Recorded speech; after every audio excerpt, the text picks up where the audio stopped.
Good morning. Welcome back. Or whatever time you're joining me. Doesn't have to be morning, does it? Sometimes we just don't get around to it.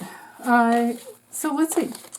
I'm using Jamie Sawyer's 1909 Rider-Waite Smith. It's called the Sawyer Redo Edition. And she's, let's see. Yeah, if I can get that to focus. There's her website right there. JamieSawyer336.com. She has a lot of cool stuff. So, let's see. What do we need to know for Thursday, May 23rd, 2024? What do we need to know to heal our souls, to bring through who we truly are, and maybe even just deal with some mundane reality, right? I mean, it's always about that. We're here in a body living on Earth School, or living in Earth School, the dualistic reality of Earth, even though we're unitive beings, so it can be a little unpleasant to say the least. But it's okay. It's also full of a lot of pleasure. And that's the key, is always looking for the love, always looking for the positive pleasure. Okay, right there. So, we have the Hermit, Page of Swords reversed, and the Lovers. The Lovers reversed. Well, let's see. The Hermit is probably coming through in the morning, well, or whenever you watch this video, but I tend to see the first card as the morning time. For dailies, I don't denote anyone to challenges, because I allow for reversals to give me that, but you can use the center card as the theme if that's your intention. Maybe I should start doing that in the future. I didn't for today, though. But I do tend to do like morning, midday, and evening. I think, for dailies, that's probably the better way to go.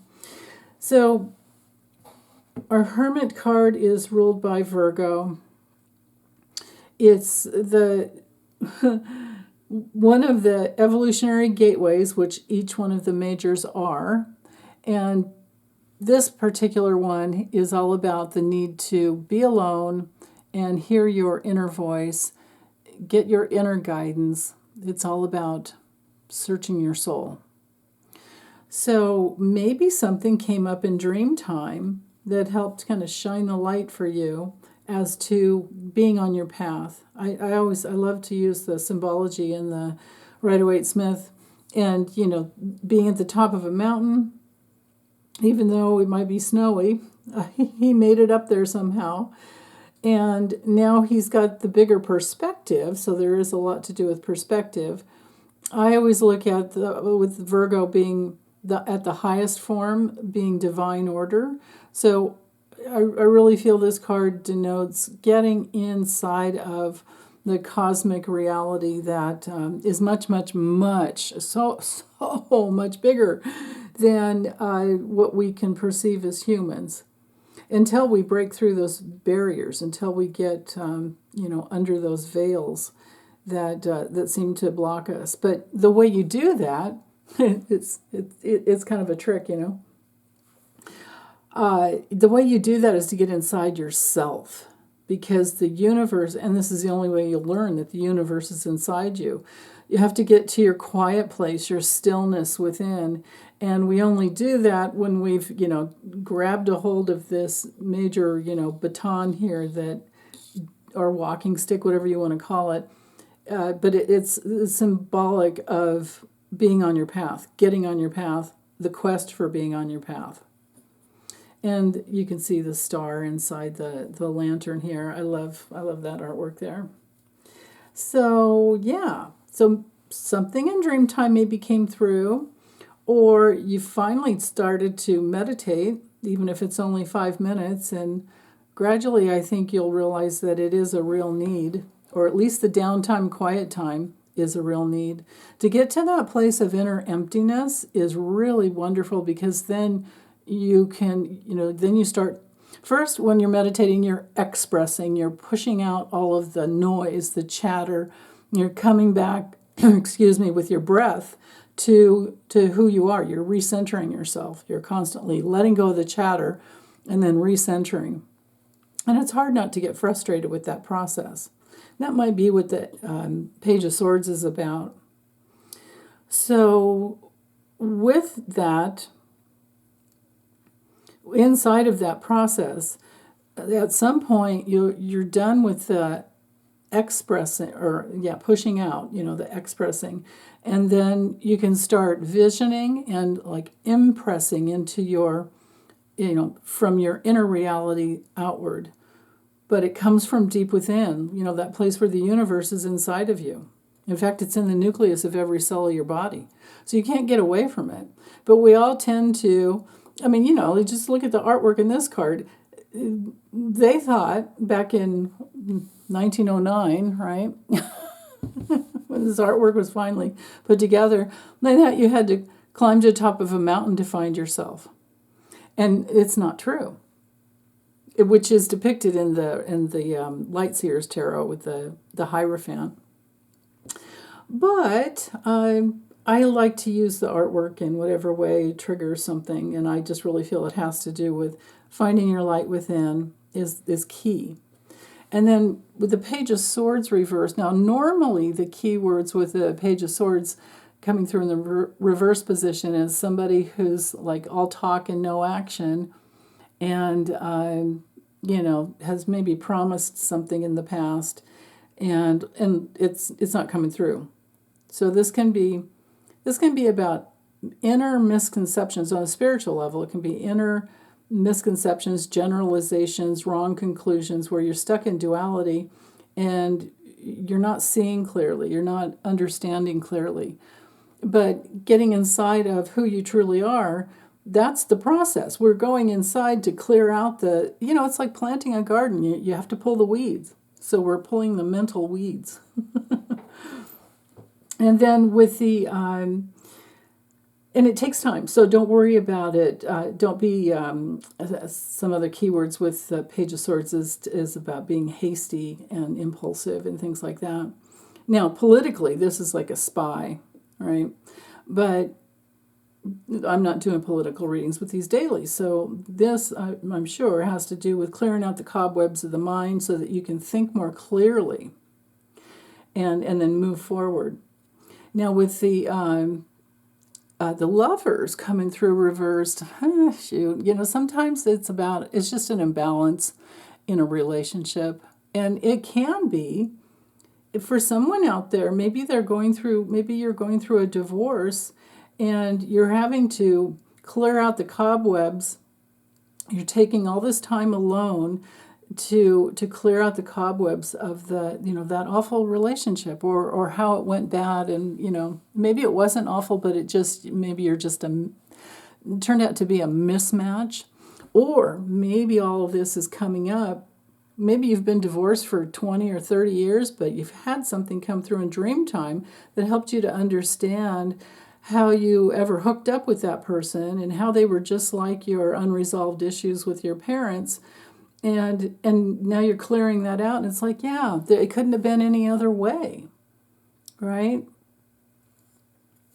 Because that's one of the first, spiritual laws. It's the law of self-responsibility, that we create our own reality, that our life experiences are a reflection of the beliefs in our souls.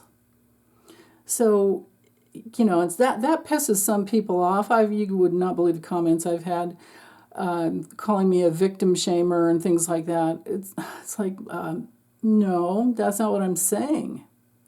I'm saying that we just shouldn't believe that what we experience is unfair, no matter how painful it was and how awful it was. That there's something inside of us that just needed to go through that, to clear it out, to be, and I know this is really touchy territory when it comes to, absolute, awful, the atrocities, the awful, awful things that happen on earth. So I'm not negating that at all. not at all. But if we realize that it was a false belief that we deserved something like that, or that, because it's our belief system that hooks it up. Okay, here's a perfect example. How about a guy who actually killed someone and went to prison for 30 years? And then he finally gets out. And even though he was, and the reason he got out, or one of the main reasons he got out, was that, this is just a hypothetical situation, was just that, was that he had remorse. He was really sorry for what he did, and he saw the pain. Maybe the family got in contact with him, and he saw the pain that it caused in the family, and so he finally gets out, and he's like, let's just pretend he gets out of Rikers or something, and he's wandering the streets in New York or whatever. But he's still feeling guilty. He's still feeling, because he hasn't been able to forgive himself yet. And then what does he do because he's carrying all that guilt? He runs into people that want to beat him up and hurt him, or maybe even try to kill him. It's just something like that, like where it's still in your soul substance. You magnetize what is left to be processed through.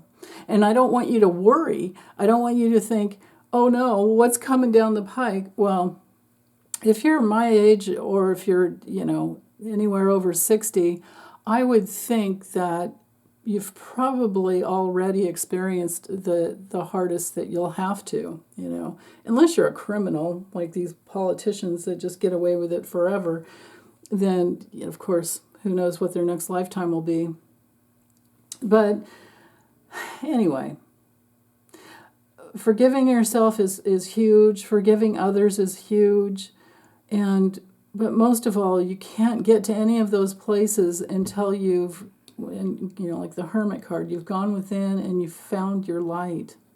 Because if you figure out where the false beliefs, or if you figure out what your false beliefs have been when it comes to relationship, when it comes to anything, then what happens from there is you realize, oh, that's all in my head. Now, granted, I'm sure it's come from a past lifetime, and you have really, really, really good reason for that false belief. But if you realize it's your false belief, then you suddenly realize you are the one that has the power to turn it around. And then that's when you learn who you truly are. Your creative, your ability to co-create on earth, and your creative juice inside of you. So, yeah. And then that helps you to transform any bit of negativity. The strength to wherever you can penetrate your egoic mind that wants to judge everything as good and bad and right, or good or bad, right or wrong, and you can let go of all that and just get into the and, like, yes, and it was awful what I went through, but I have myself back now. I'm not stuck in that place anymore. Then that's where you've accessed your divinity. That's your divine core. Your divine core is the only thing that can really penetrate your egoic fragmentation, or the structure of your ego that wants things to be a certain way around you, so that then you can feel okay about yourself. But what we always have to do is to turn it all around and get back inside. There's too much of a propensity to try and mirror ourselves, give ourselves, like, you know what I mean? It's like when you look in the mirror, you see yourself.